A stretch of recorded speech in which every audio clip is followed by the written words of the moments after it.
Patuloy po ang inyong pagsubaybay sa palatuntunang CMN Pilipinas. Napapakinggan pa rin tayo live nationwide via satellite at sa mga impilan ng radyo ng Catholic Media Network sa iba't ibang lalawigan sa ating bansa. Araw po ngayon ng Miyerkules, ikatlong araw na sa buwan ng Hunyo. Ako po ang inyong lingkod, si Ariel Ayala. Samantala sa karagdagan pa nating mga balita, pakinggan po natin ang pag-uulat mula naman sa ating CMN roving reporter sa Mindanao. CNN Live Nationwide. Willie Boy Ramos, magandang araw sa iyo. Magandang araw din, Ariel. Magandang araw, Pilipinas. May ngadlaw Mindanao na bakala na si Department of Health Region 12 Health Education and Promotion Officer Lia Reformado ang pagtaas ng kasong Human Immune Deficiency Virus or ang HIV sa rehiyon na pumalo na sa 56% mula sa bilang na 177 kaso Enero hanggang Mayo sa nakalipas na taon.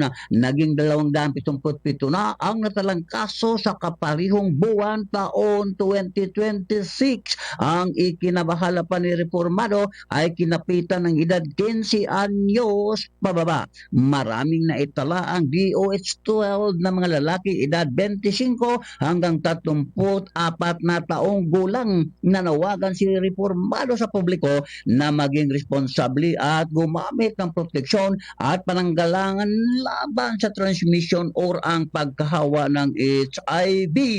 Samantala, 4 na mga friends rescued ng communist terroristic group na kumikilo sa bayan na Magsaysay, Misamis Oriental ang sumuko sa Regional Mobile Force Battalion Region 10. Pinangalanan lamang sa kanyang mga aliases na sila alias Omba, alias Ketchi, alias Suna at isang alias Duday. Mga sumuko ito at bit-bit ang kanilang armas panggera. Mga taga-barangay Kibungsod, bayan na Magsaysay, Misamis Oriental, ang mga friends rescued. Well, Ramos sa Imendrog, reporter ng Mindanao, Radyo Kalikasan ng City Base, nagulat ng live para sa CNN Pilipinas.